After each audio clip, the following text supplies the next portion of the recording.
basketball analysis with over 70 years combined experience. This is the Bob Ryan and Jeff Goodman podcast. NBA. Well, welcome everybody. Bob Ryan, Gary Tangboy with a special guest today, Dick Weiss, an old colleague and friend of Bob's who wrote for the Philadelphia Daily News and the New York Daily News. He's a very long career in the media, just like Bob. We are brought to you by Prize Picks, the exclusive daily fantasy partner of CLNS Media Network. Pick more, pick less with Prize Picks. And we are here today to talk about the amazing life of Pat Williams, who passed away at the age of 84. And both of these gentlemen were good friends with Pat. Quickly, I'll just say I met him once, and he was infectious. He came in the studio at Comcast Sportsnet, and Tommy was on the set, and he came in with Tommy, and he was just, the guy was a ball of energy. And then as I was reading about him, I could certainly see why he ran 58 marathons in Boston 13 times. Yeah. So it was a life well lived. We got a lot of ground to cover from, as Bob told me yesterday, Dick, he was a catcher for Ferguson Jenkins in the minor leagues. And then I first knew of him when he was a general manager in the NBA through Philadelphia, Chicago, obviously the Orlando Magic, and just a life well lived, not to mention having 19 kids, 14 which were adopted. And we all remember the Sports Illustrated picture. So, Bob, I'm going to give the floor to you. And I'm going to let you guys go to talk about your friend, Pat Williams, and what he meant to people and the league. Well, he meant so much to me because because he was who he was, but I met him my first year in 1969-70, and he was with the Bulls then. And we hit it off. We bonded over baseball. And you made an allusion to the career in the minor leagues as a catcher in Palatka, Florida in 1962 in the Class D Florida State League. And yeah, he was the battery mate for the young Ferguson Jenkins.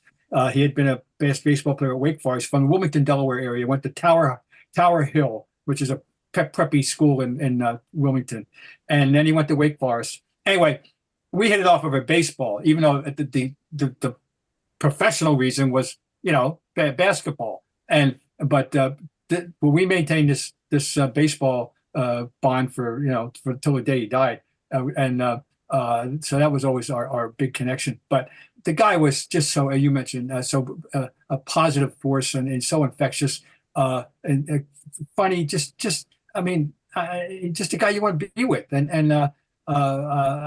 had, we'll get to my favorite story with him coming up. But it was a guy that I just look forward to every meeting, every conversation with him. But what a career! 5 different teams.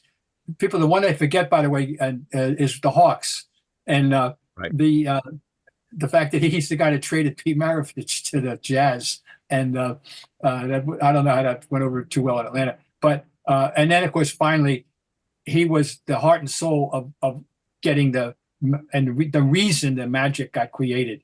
I mean, they had their owners, but he did all the groundwork, and he was the one who fought and got it done to create an expansion franchise in Orlando. And by the way, till the day he died, he was dreaming of a baseball franchise in Orlando too. So that's an opener. Dick, your thoughts? Well, I think he's a guy who was heavily influenced by Bill Veeck, who was an innovative owner with the Cleveland Indians. Yep. Really brought in the first black player there. Larry Doby won a American League championship with him. Was really into the carnival barker part of the game. I mean, back then the NBA still was a barnstorming league, and I think halftime was always entertainment. When Pat was in marketing in Chicago, he got into the ring with a wrestling bear. Picked to the wrestling bear. Did he win? He lived to tell a story, so I guess that's pretty good. He also gave us Little Arlene, the hot dog queen, Yes. Long before Nathan's. She was a professional eater, and he used to bring her in and pair her against 5 or 6 guys, and she'd chew them up. And finally, he was involved with one stunt, which I was actually partially involved with. Pat was the general manager of the Sixers. I was a writer. We were really good friends.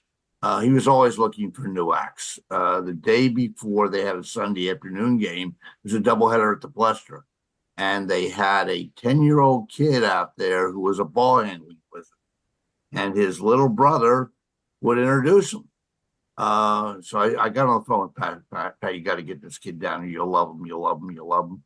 As it turns out, the kid's name was Sean Miller, who ended up being a ball handling wizard and is now the head coach at Xavier. He was kind of a poor man's Ernie D, but he was a great ball handler. And his brother Archie would dress up in a tuxedo at age 7 or 8 years old and introduce him. And the thing became such a big hit. The kid actually appeared on The Tonight Show with Johnny Carson. He was so influenced by Veeck. I mean, Veeck gave us the Eddie Goodell story when he was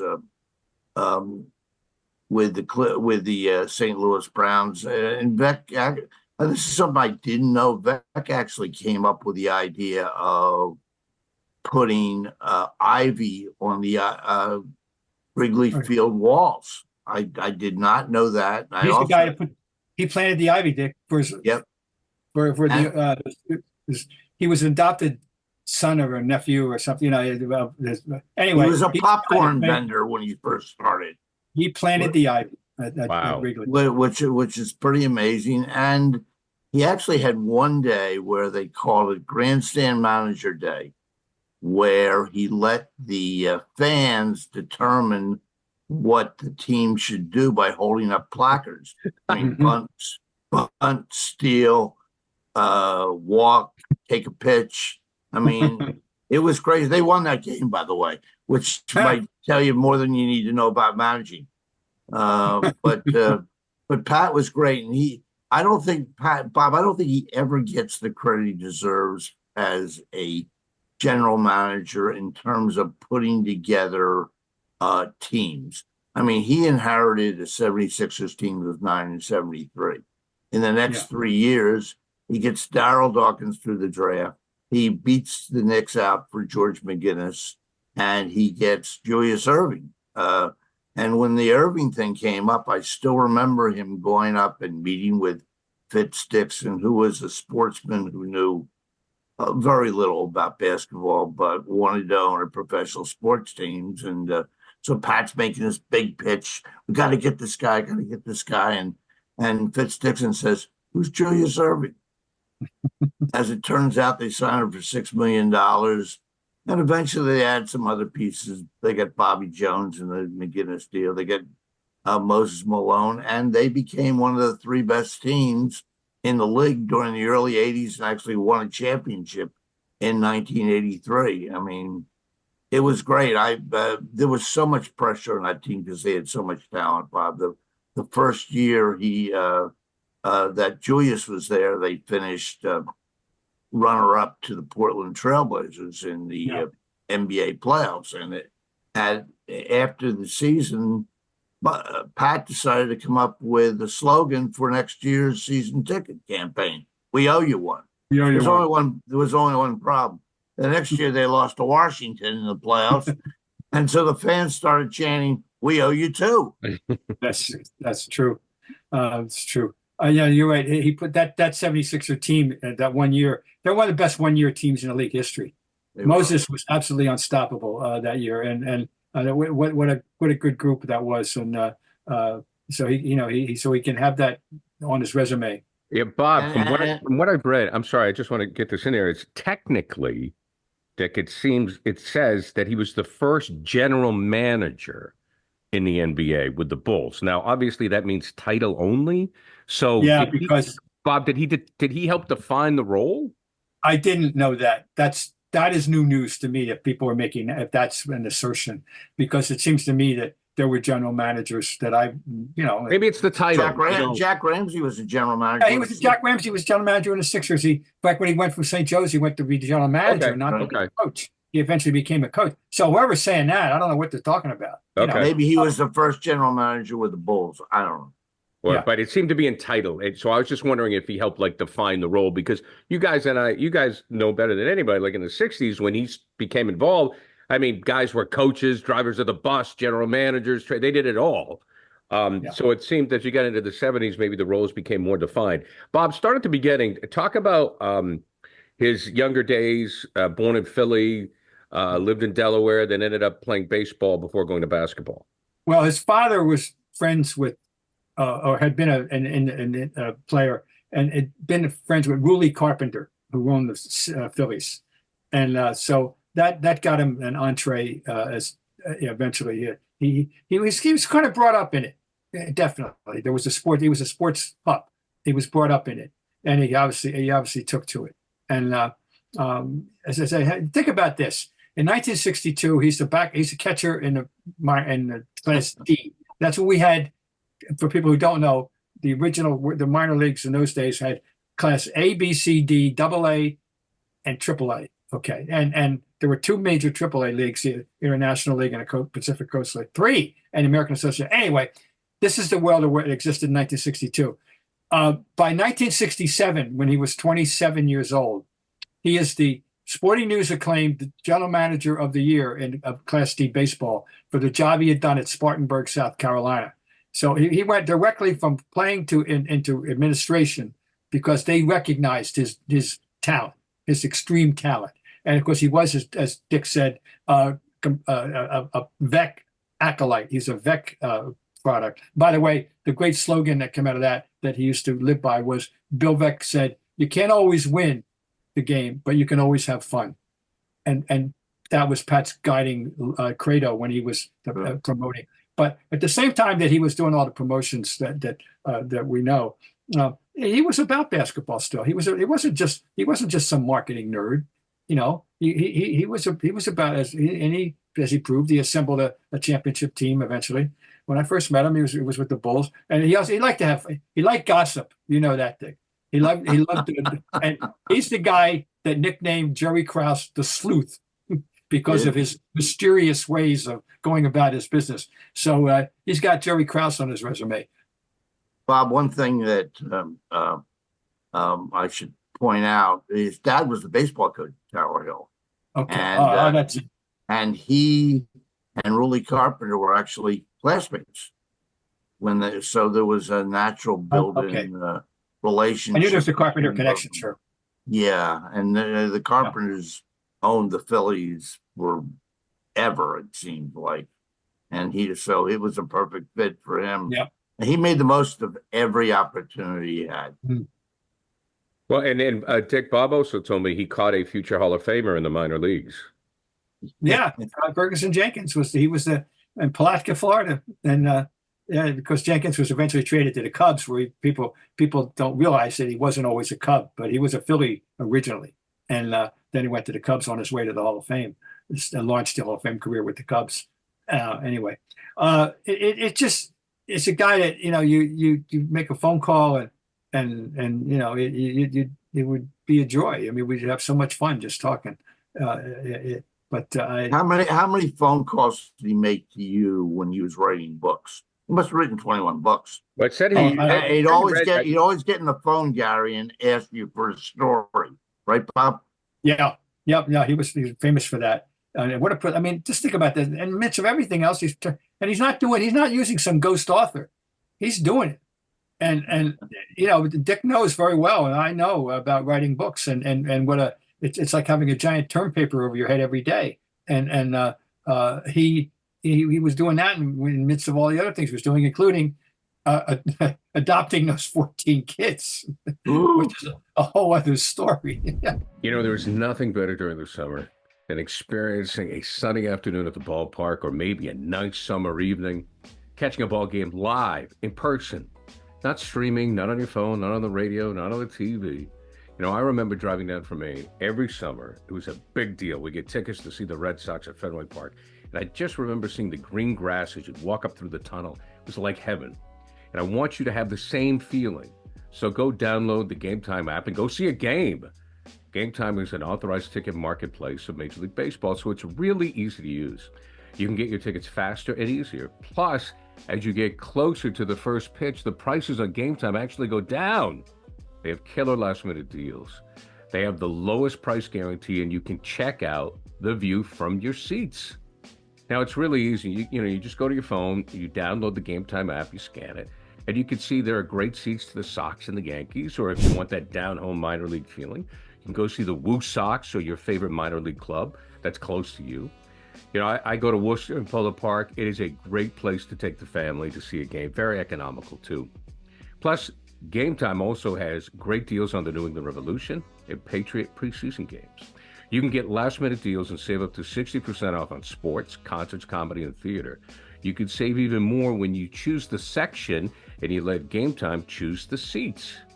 You always get the lowest price guarantee, or Game Time will credit 110% of the difference. So take the guesswork out of buying MLB tickets with Game Time.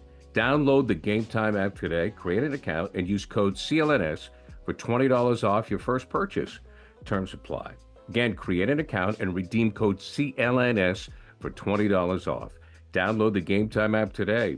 Last minute tickets, lowest prices, guaranteed. Now let's talk about Orlando, because I remember when that team first came about, and I said, "There's an NBA team in Orlando." Now, based on what I know of him, and based on when I met him, because when I met him with Tommy, I mean, Tommy's on the set, and Tommy's like, he's, and then Pat comes in, he's walking 3 feet off the ground, and Tommy just gets up and just starts laughing, lights right up, and just like the whole mood changed, so when the guy walked in the room, he was like, he could change the air in a room. So Dick, I'll start with you on this. Based on what I know of him, I don't know if there's anybody else who could have got a franchise in Orlando. No, I'll tell you what, when he did this, he did have some money backing, but he went out and promised the league that he would get an average of 10,000 fans his first year at Orlando. And he did. I mean, yeah.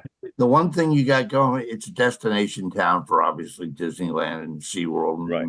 Some of the entertainment centers. But I think that he saw what could happen if you had people in the city. It's like Vegas, where people were always looking for something else to do. Right, but as far as getting a fan base, you just don't look at it as a transient town. Season tickets. How do you sell season tickets? How do you that sort of thing? Well, I think it really helped when they won the lottery and got Shaquille O'Neal. Huge. Well, it was huge. Yeah. And plus taxes. Players like to live in Orlando. Oh yes. Well, the big thing in Orlando was getting an arena and getting it was the city versus the county. That was local politics were huge, and in fact, when they had the groundbreaking for the arena, they literally dug a hole, and county commissioner on one side and the mayor and the people on the other side, and they threw a hatchet down the hole, and they then mutually buried the hatchet physically. Oh. And in Orlando, that's how Orlando got the grounds work for the arena. Which they didn't have one. The way that expansion was interesting. In 1986 at the league meetings in Arizona, which I happened to, I covered it. And that's, by the way, that's where I met Mad Dog Russo. He was there covering it for Orlando. He was working radio in Orlando. And he and Pat became lifelong friends too, by the way. And he's in mourning as Dick and I are. So anyway, there were 7 different applicants for potential expansion franchises at the Lunars meeting, and they all came in and made their pitch. Wilt Chamberlain was involved with Toronto, I think. I can still see him standing in the lobby wearing his Alibaba pants. Imagine that, 7 feet tall with the flowing pants. Oh, I remember he wore them at Bill Russell's thing at the Garden. Well, it looked like a genie. I'm sure was the spokesperson, and he could be persuasive. Anyway, and then they needed to be persuaded because the stick is thing. Orlando was hardly a glam. You didn't think of it in terms of a sports franchise. That's all. You thought of it in terms of Disney World, and that's it. So anyway, so Pat, but they had to literally. I watched it. I saw it. Bury the hatchet. They literally. So somewhere underneath that arena, there was a hatchet. I actually think they could have won a championship too if Shaq had stayed. He became a free agent at 24. I mean, they had he and Penny Hardaway, who was at the height of his talent at that point. Yeah. Well, they made it to the finals, right? They did Eastern Finals, wasn't it? No, they got to the finals, and no, they did. Hakeem schooled Shaq in that. He really did. Oh, he did. I mean, Shaq was a baby. I mean, Shaq was a kid. Shaq was a kid then, and he, and he schooled him, and that was Olajuwon at his prime, at absolute peak, and Shaq was getting his feet wet in the league, and so that's all. All right, I got to tell the story. Please do. Right? This is Pat Williams. So it's 1980 at the NBA Finals. His 76ers, having just dispatched the Celtics in 5, Larry Bird's rookie year, were playing the Lakers. And we're in LA, and it's the day of an off day. It's an off day. And there's a morning practice. And of course, we have a 3-hour time difference. So I've gone to practice. I've written already. It's 2:00 in the afternoon, 5:00 Eastern. I'm getting ready to go to the pool. And the phone rings in my room. It's Pat. What are you doing? I'm going to the pool. Now, come with me. We're going to go see Daryl Strawberry. Wait a minute. It was the week of the NBA, of the baseball draft. Daryl Strawberry had been in Sports Illustrated, I think, Faces in the Crowd or something like that, but he's going to be the number 1 pick. And he's got a game today at Crenshaw High School. So I said, yeah, I'll go with you. I pick him up. He picks me up. We go. And we get to the directions, which, by the way, I have the directions. I forwarded to both of you guys, the actual handwritten directions from Marriott Stationery in 1980, and Pat Williams. So we get to Crenshaw, which is in a middle-class neighborhood in Inglewood, California, middle-class black neighborhood, I have to say, in Inglewood, California. And we get there, and the only other white people are the scouts.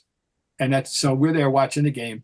And by the way, you identify without a program, without numbers, you picked out the target just by looking at him, just by his jog was professional. You know what I'm saying? He carried himself as a star, the 18-year-old Daryl Strawberry. So we're sitting in the first row of the bleachers, and it had one of those batting cage deals, permanent batting cage deal on this field that I played. So the scouts went up and all hung out at the batting cage to watch the batting take place. That this is high school. Nobody's yelling at anybody. So they had and the pitcher was a very burly, heavy-set Latino from University High School. I don't know his name. He was a right-hander, threw hard, and when Strawberry came up for the first time in the first inning, I guess he batted third. He picked ball 1. Pat had gone up to join the scouts. He would join the scouts at the cage. He comes scurrying back. All I remember, you know how the pipers on the beach when the waves are coming in and they come scurrying, away. He comes scurrying back to me and he says, "They like the way he took the pitch. They like the way he took the pitch." And so we watched the game, and Strawberry wound up getting a couple of hits and stole a base with a beautiful pop-up slide, professional sliding. Remember that, guys? People used to slide feet first. Really, I know it's hard for you kids to understand that, but people used to slide feet first, which is the safest way and the best way. But anyway, we watched the game and we saw Daryl Strawberry and together and only Pat Williams. I don't think any other general manager is calling me up to say, "You want to go see Pat Williams? Or you go to see Daryl Strawberry?" No. Why didn't he get back into baseball? I think he wanted to at the end. They really had a dream of putting together a major league franchise in Orlando, and he was actually still working on that till the day he died, right, Bob? Yes, he was. His last wish and dream was getting Major League Baseball in Orlando. When they had a minor league, I forget, he did have a connection, Dick, in one of their minor league teams at one point. I know, but because it was baseball. Listen, we would have these conversations. Here's a game we would play. We'd pick a surname, Phil, and we each of us, how many guys named Phil can you name in baseball history? And we'd have a competition, and he just loved everything about baseball, and yet he made his life and fame and fortune, if you will, in basketball. But he would have preferred to do it in baseball. Well, Bob, that's similar to you. Well, I wasn't going to personalize it, but yes, if you had asked me at age 20, would you rather be a baseball writer or a basketball writer? And I would have said baseball, because that was my first love. I love basketball. I played basketball much better than I ever played baseball, but baseball was in my blood. Right. And so you had that in common. As it turned out, a baseball writing job is not a job; it's a lifestyle. And I did it for 1 year in '77, and I liked it. I was ready to do it again, but it was a very different way of life. And it's a grind. There's no doubt. Yeah. Dick, why were you? And it also speaks to the age of when you were working. In today's age, it's very difficult to become friends with the enemy. Yeah. Right. It's a whole different ball game. No pun intended. What did you have in common with Pat? Why did you become so close to him? I think we both loved evaluating college talent and in terms of players who had a chance to become stars at the next level up. The one thing that Pat Williams did when he was the general manager of the Sixers, I think he hired a brilliant coaching staff when he had Billy Cunningham and Chuck Daly and Jack McMahon. And Jack McMahon was maybe the best talent evaluator I was ever around, Bob. He discovered Mo Cheeks, which is one of Bob's favorite. He really was the first person that discovered Charles Barkley back when Barkley was 280 pounds. And he discovered a player who never played for the Sixers. We were in Indianapolis. He says to me, let's go to Terre Haute tonight. And the first time I'd seen Larry Bird play. And Bird got 41 against Illinois State and Jeff Wilkins that night. And I said, oh, my God, this kid's the real deal. And he had already been drafted by Boston, so Boston had his rights. But I still remember at the end of the year, right around the draft, going up to Bob and saying, Bob, this guy is going to change your life. And the next year, the Celtics won 60. Yeah. I'll tell you, this is the gospel truth, Gary. At that time, I was already infatuated with Bird. Well, you had seen him with Jason Stark and Mike Madden. Yeah, right. I had, exactly right. But Dick liked him even more. He absolutely he saw it. He saw it from the beginning, and he was ahead of the pack on that regard. No question. How would Pat have done? Say Pat is 27 years old and running a team today. Does he do it any differently, Bob? I'll start with you. It's all, I don't know. First of all, it's all about analytics now. That whole world is changed, and every sport's infested with it. Soccer now coming to grips with it. And however they can, everybody's come to grips with it. Hockey's had to come to grips with it. They're all analytics driven. I'm not saying that he would have resisted. He wasn't, but he's a people guy. I mean, I just don't think he would have flourished in this regard at all. He wouldn't have been appreciated the way he was in those days. I don't think. Dick, what do you think? I think Pat was old school in the fact that he wanted to be able to look at a player and determine A, how they would fit in with the team, and B, how well they would do with a given team. I mean, I would have never guessed on Maurice Cheeks. He played for an 8-20 team at West Texas State. He's a Chicago kid who struggled to get a scholarship out of high school and winds up in the Hall of Fame. I mean, Bob pushed for him to go in the Hall of Fame for a long while. I remember. You're certainly right. I mean, look, that team that won and had four players who wound up in the Hall of Fame: Moses, Julius, Bobby Jones, and Mo. What about as far as and Dick, I'll start with you on this one. What about as far as the relationship with the media? Because that's the big difference I see. I think it was different, Gary, back then because there wasn't so much confrontation Right. and animosity between the people who covered the teams and both the players and the coaches. I think a lot of it had to do with the fact we actually traveled together on the road. I mean, you didn't have players traveling on private jets, staying at the Ritz. I mean, we'd get the bus with the team to the to the games. We would fly in the same plane. And the irony of the whole situation is back then, they would give the first class seats to the veterans. The rookies and the coaches would all stay in the back. And in Philly, I mean, Jack McMahon would read his books and the rest, and Al Domenico and Billy Cunningham and Chuck Daly would play pinochle.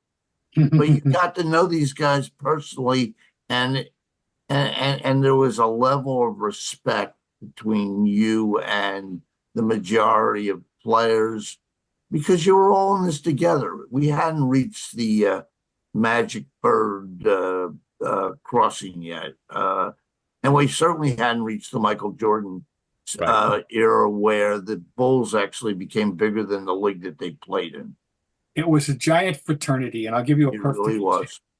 One time, the Celtics were flying to the coast, and there wasn't even a direct flight. They changed. I'm with the party. We're changing planes in Chicago, and we got a pretty good hefty layover. And we're walking down. We're going to go to the bar, and we're walking down the corridor, and a whole bunch of tall people are coming the other way at us. And it happens to be the Phoenix Suns who were going the other way, and they had time to kill. So now we all pile into the bar, teams, coaches, trainers, etc., writers, and it's like a fraternity meeting as we're all the Celtics and Suns are socializing at O'Hare Airport. I don't think anybody today could even begin to wrap his or her head around that on what the league was like in those days. I'll tell you the other thing that Gary, is the fact that papers back then actually had money to travel. Right. And we were all over. I must have seen the year I covered the Sixers, Julius's first 5 years. I must have seen at least 120 games. I covered all of the Lakers Celtics games in the 80s. Right. And you'd cover the Sixers, and when they lost, you'd move to Boston. I mean, there were years I thought I had been to Boston so many times I could vote. I mean, it was just he and crazy. I famously, we think it's famous to us, covered playoffs in '79. There were three, from Washington to San Antonio to and eventually out to Seattle. Yeah. And we opened up a hotel in San Antonio, we think, and boy, we hung out for like we were living huge back then, Bob. Oh, no, that was. Oh, I always say, hey, I'll say it again. Gary's heard it; he's going to hear it again. I am so glad I did it when I did it, and where I did it. It was the golden era of sports writing, particularly on the East Coast with Philly, Boston, and New York. I mean, and we had. I mean, I guess Dallas had money and LA had money. But it wasn't the same. We were kind of the PM news cycle for Knight Ridder, so we had more money than we knew how to spend. Right. And I spent a lot of money, by the way. Well, I don't know if you know, Dick, but I had the pleasure of having Bob and Dan Shaughnessy on, and we did a 90-minute. That's great. 90-minute career retrospective, and we just went through the 80s. And I'm sure it was the same thing in Philadelphia. The 80s into the 90s, the Globe, the Philly papers, the Times, the Post. I mean, you guys lived it. It was the heyday. And that's when we started to see all your faces on TV. And most of my best friends were in other cities because you'd be on the road so often, you build up enormous friendships with people in other cities. And I think Bob and I bonded because his dad used to be the assistant athletic director at Villanova. Right. And he actually got to the Pluster before I did.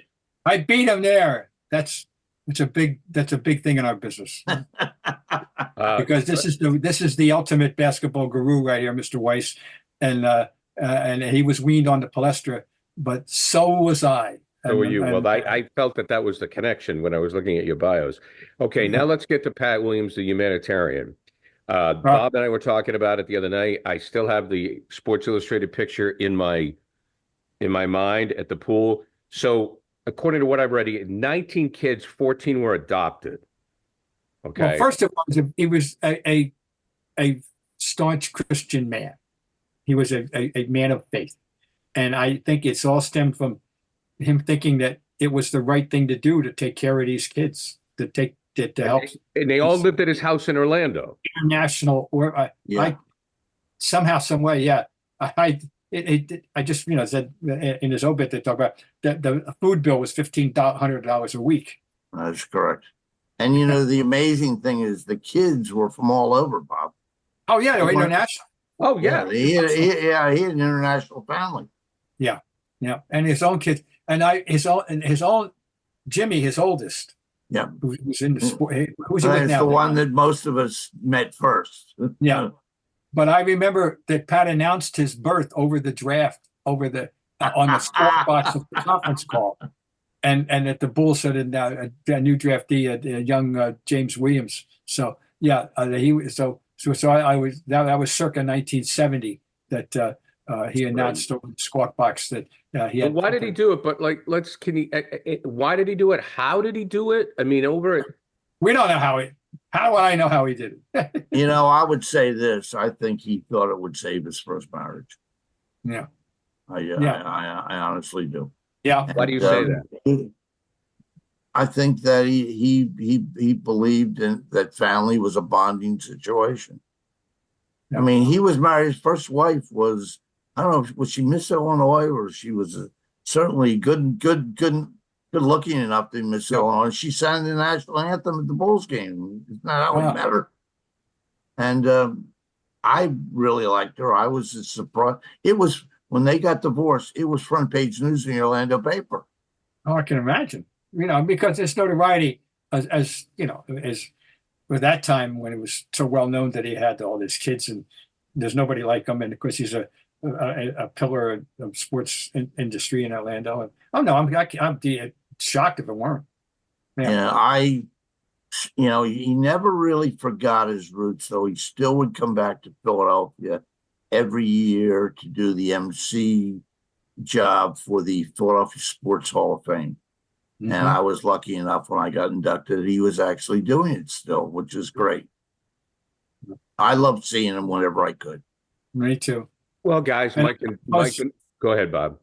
He was still doing.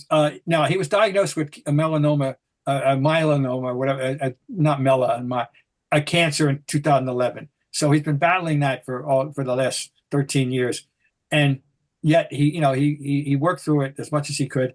And he's still doing his radio. By the way, among other things, talk radio. And of course, he was a wonderful talk radio host in sports. You can imagine. And I did from my final time was June 19th.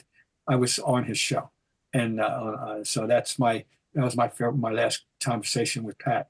But he had me on, I guess, and I was always thrilled to hear from his producer that Pat would like to talk to me. It'd be great. So, Gary, he used to refer to Bob as Sir Robert Ryan. Oh, we all do. We all do. And he would tell me directly, in the second person, it would be Roberto. He used to that's true. He used to call me Roberto. So, gentlemen, it's been great talking to you. Do you have any final thoughts, Dick, on a life well lived? I miss him. I will miss him. I felt a little bit of a void when I heard about this. I knew he had been sick. He had pneumonia and was in intensive care in the hospital in Orlando. But you never think, some guys you think are just always going to be around, and when they're gone, you realize just how much institutional knowledge is left with them. Well, I too am going to miss him, and I want to now. I got to find somebody to play baseball trivia with. Oh, Guys, thank you very much. A life well lived, Pat Williams, baseball fan, friend of Dick Weiss and Roberto Ryan, and also one of the greats in the NBA, one of the great personalities. I'm fortunate I had a chance to meet him. We are brought to you by Prize Picks, the exclusive daily fantasy partner of CLNS Media Network. Pick more, pick less with Prize Picks. Gentlemen, condolences, and thank you for joining us.